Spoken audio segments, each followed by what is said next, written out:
位觀眾大家好，歡迎收睇今集嘅自由唱自由講，我係節目主持人 Stephen 李俊業。咁喺我身邊咧，今日請到龐家浩先生，歡迎。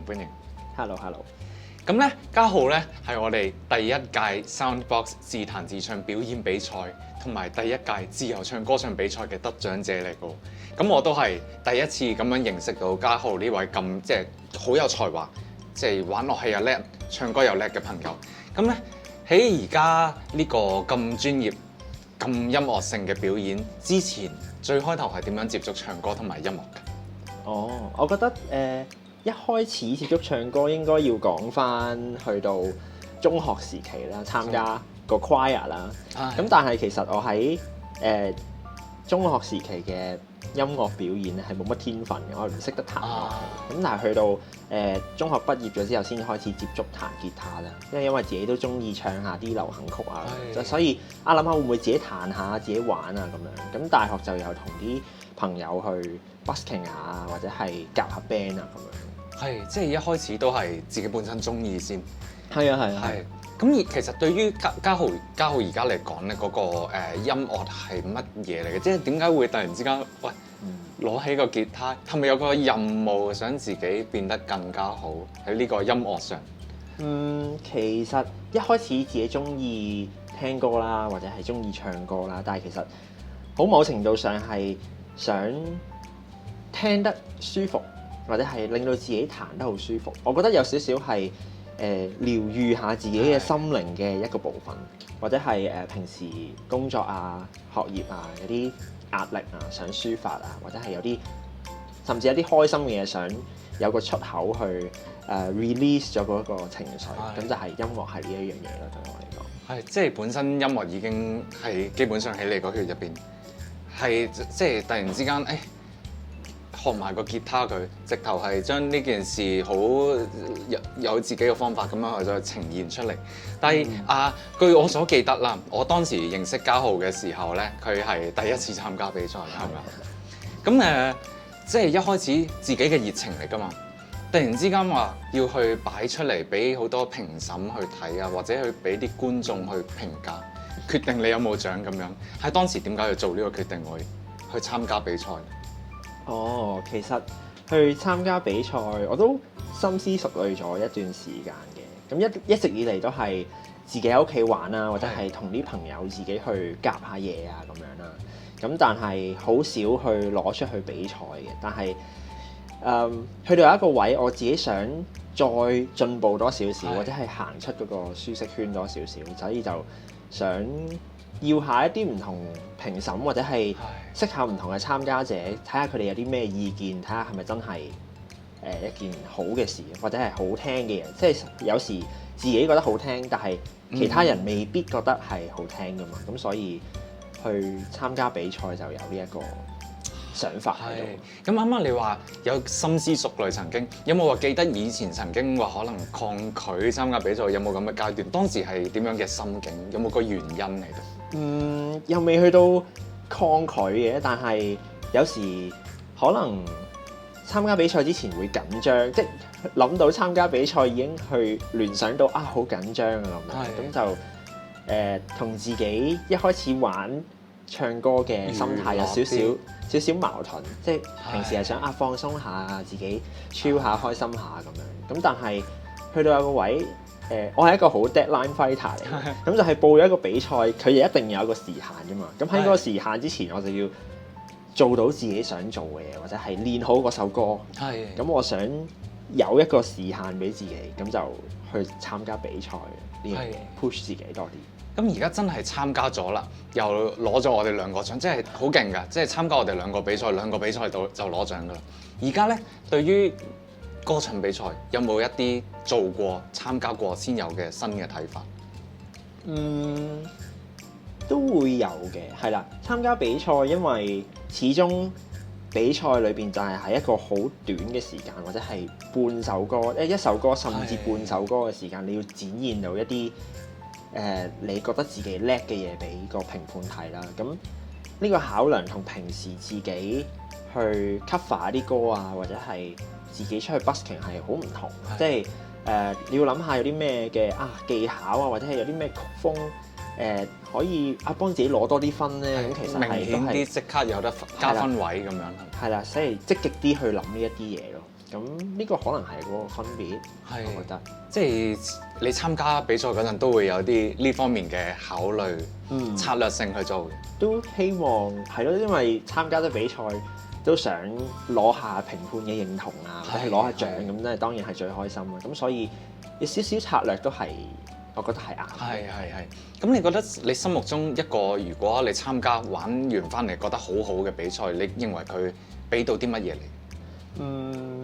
一個好嘅比賽，我覺得由評判可以俾到啲乜嘢你係一件好決定性嘅事。點解呢？因為始終唱歌或者表演對我嚟講係好主觀嘅嘢啦，即係好唔好聽，咁我覺得好聽，未必評判覺得好聽，或者係網上面嘅觀眾覺得好聽，咁其實都係好唔同嘅面向。但係評判佢作為一個喺專業嘅角度，可以俾到一啲咩嘅意見你，或者係佢覺得你同喺普羅大眾會唔會覺得你唱歌係受歡迎呢？即係佢俾到呢啲意見，我去思考，或者俾到一個方向我去進步，咁係就會係一個好嘅比賽，即係可以俾到一啲嘢我帶走，去繼續向嗰方面進步嘅。即係可能有個專業嘅意見帶住你，平時未必諗到自己可能向邊個方向有啲可能落下功夫，喺比賽就可能攞到。咁其實啱啱聽到你話比賽又好，表演又好，好多時有啲可能主觀嘅成分，有啲睇法。咁如果嘉豪，你覺得你去表演嘅時候，同真係比賽嘅時候，嗰啲觀眾翻嚟嗰啲睇法，你會唔會認為嗰啲係反映咗嗰個歌手直接嘅價值，同埋或者比賽同呢啲就咁表演之間，你覺得佢相似定係好唔同嘅兩樣嘢嚟？我覺得即係比賽喺某程度上都係表現到嗰個歌手嘅價值嘅，因為點講呢？喺比賽裏邊個評審除咗好聽或者唔好聽之外，佢係應該會有一啲嘅條件去量化嗰樣嘢啊嘛，即係例如係理性啲可能係啦，拍子啊、音準啊呢啲係即係一啲好客觀嘅嘢你走咗音就係走咗音咁樣。咁即係如果喺比賽裏邊有一啲嘅 box 可以 tick 到嘅話，咁其實就係代表個歌手某程度上都係做得唔錯，係啦。咁但係喺表演嘅途中有一啲另一啲譬如表達自己嘅情感啊，或者係一啲講故事嘅能力啊，即係呢一啲比較虛無嘅嘢，我就覺得就要憑嗰個評判專業嘅意見去睇下，你覺得個大眾會唔會中意你呢一個演繹嘅方式咁樣？咁我就覺得比賽係比較 focus 多啲。喺短時間內展現到唔同嘅技巧嘅比較多，而表演可能係一個 overall 嘅感覺，個情感嘅表達咁樣，就會係呢一方面多啲。即係可能上到個台度，希望同台下嘅觀眾嗰個感情交流，呢個係嗰個表演，即係同比賽嗰個主要嘅分別。我覺得係嘅。係。咁好多時咧，係真係表演嘅時候咧，即係有觀眾喺度啦。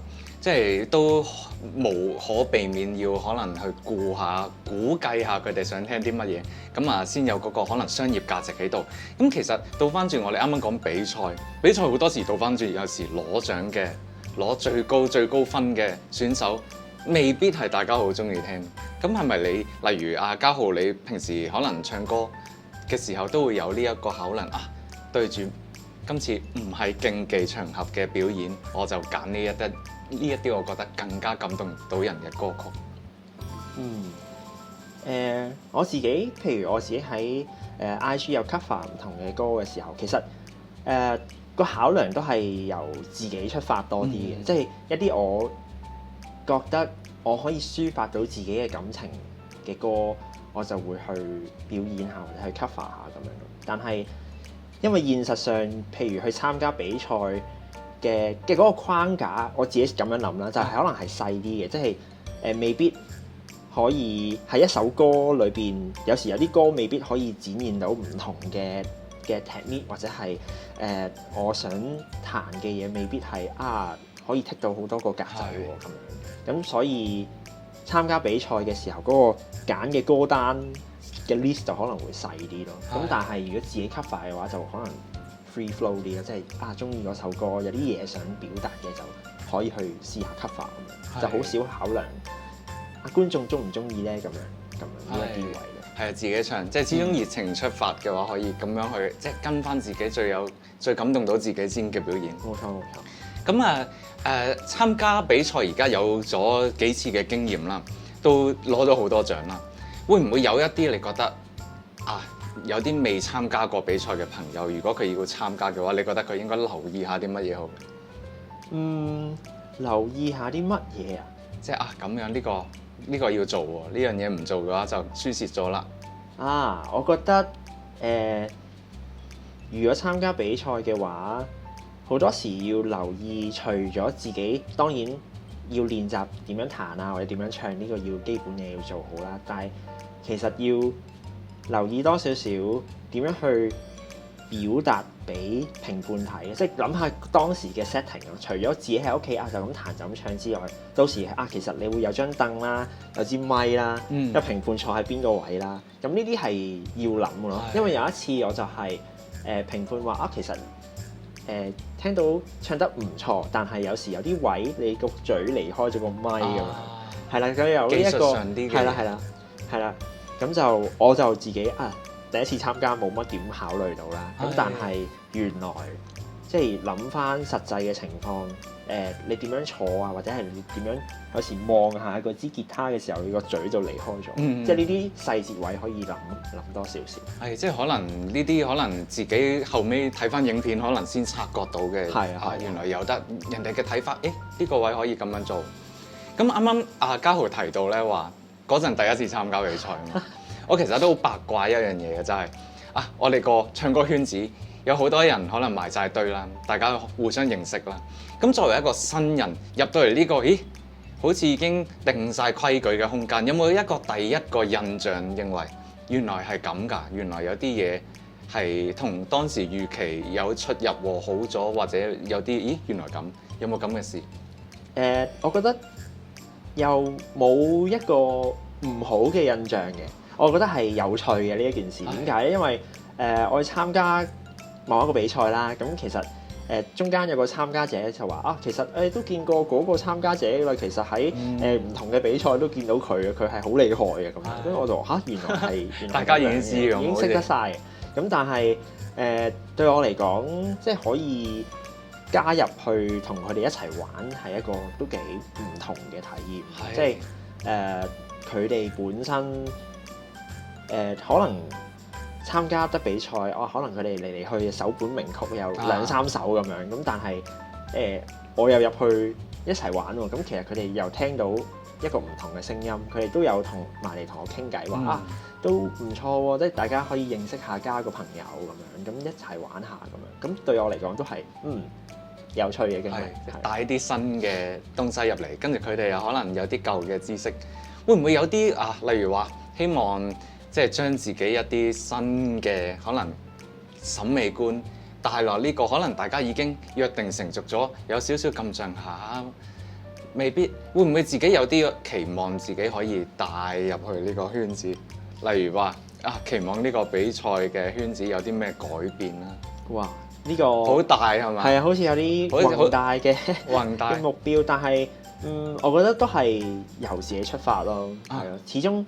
即係如果自己玩得好，感動到人，人哋又睇到你嘅表演嘅價值，或者係你都感動到佢喎，咁其實佢自自然然其實就會親埋你玩，或者係可能喺你身上都睇到一啲好嘅嘢，佢可以 pick up 到咁樣咯。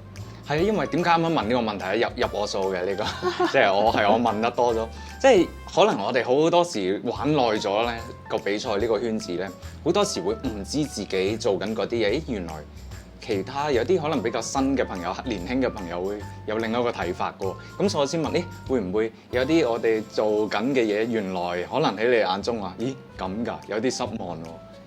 冇啲咁嘅事係嘛？都如果有嘅話，呢個就係一個好好嘅地方可以分享。我覺得都冇嘅，始終即係比賽就係點講，一定會有分冠亞季噶嘛，即係你個名次就點都會喺度嘅。咁我就覺得如果有唔同嘅人有唔同嘅睇法，就會係咯，即係成件事會係做得好啲咯。係，即係咁你而家參加嘅比賽嗰個過程係愉快嘅定係點樣㗎？愉快係啦。有冇啲覺得都算係公平，或者點樣？有啲位可以好啲先叫公平。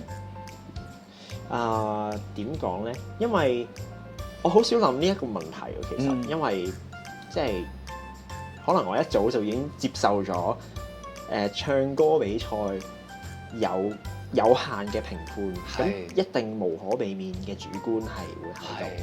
咁但係我就睇我自己點解要玩呢個比賽多啲咯。係啦，就係我想得到評判嘅評語啦，或者係我想 push 自己去做得好啲啦，或者係我想識多啲唔同嘅人啦咁樣。咁當然有獎係 bonus 啦。咁但係呢一個階段我都會偏向相信評判佢哋專業嘅眼光。咁其實佢哋 so far 俾嘅意見都係對我嚟講好有用，即係 brainstorm 或者 inspire 我諗一啲唔同嘅面向啊，或者係一啲我冇諗過嘅嘢咯。係咯，我覺得都係唔錯嘅體驗。其實可能呢個唱歌嘅圈子好多時大家都係熱情出發，咁即係可能大家真係用個心嚟做嘅事嘅情況都好多嘅。咁其實啱啱講到咧，好多時咧唱歌音樂嘅朋友咧都係可能娛樂熱情咁嘅出發點去出發噶嘛。咁變成一個要去俾人評價，你當初做咗啲乜嘢心態上嘅轉變去適應呢一樣嘢？俾人去評價，我覺得一開始我自己就會好緊張嘅，即係我啱啱都有講。即係如果有負評嚟到啦，負評嚟到要做足個心理準備去接受嘅，我覺得。咁當然要抱住嗰個想進步嘅心啦。咁但係有時又唔可以太過跌入嗰個唔開心嘅漩渦嘅，即係聽到一啲唔好嘅評語。咁始終你自己知道自己想去到嘅嗰個程度，同埋你自己依家都知道可能未去到嗰個位。咁但係都多謝呢一啲嘅評語去令到自己有方法去進步先啦。起碼覺得即係個正念個心態要自己堅持住，係冇錯。咁點樣去平衡翻一個保持自己嘅審美觀，同埋人哋希望自己改？如果即係衝突，叫你直頭改咗你最中意嗰樣嘢，點樣去衡量？點樣去接受呢啲意見？會真係去改咗自己嗰個最中意嗰個樣嘢啊？定係我覺得可以聽多啲唔同嘅意見先，係啦。有時就未必俾一樣嘢去打沉住嘅可能唔同嘅朋友啦，即係啲同輩都會有佢嘅意見㗎嘛，即係未必係由一啲好有經驗嘅前輩去講嘅，或者係係咯唔同嘅朋友或者係問下啲其他譬如參賽者識得嘅 friend 咁樣，咁可能有大家都覺得呢個係一個問題嘅，咁可能就要自己諗一下，真係諗下去改一改佢，或者係用第二個方式去呈現呢一個 point 咯。咁但係如果一個人唔中意，但係其他人普遍都覺得OK 咁可以試下 keep 下先。就係自己當然都要努力去練習。呢啲意見係喺比賽嘅時候聽，定係平時唱歌嘅時候都有聽？平時都會㗎，因為有時夾下歌有啲 bandmates 或者係即係表演前彩排可能係咁當初由娛樂變成而家突然之間咁多意見嘅，有冇估到㗎當初？都冇估到，突然之間嚟咗開聲嘅一個，係但係有呢個心理準備嘅，但係就冇估到係有原來有咁多唔同嘅嘢係我冇諗過，譬如係點樣唱法啊，或者點樣彈法啊，咁樣都有聽過意見咯。係咁一直以來係由當初可能最開頭娛樂冇俾人評價，到而家一路行到而家多咗好多舞台經驗啦。咁有冇一啲當時可能渴望得到，或者而家渴望得到嘅嘢，甚至有冇已經得到咗？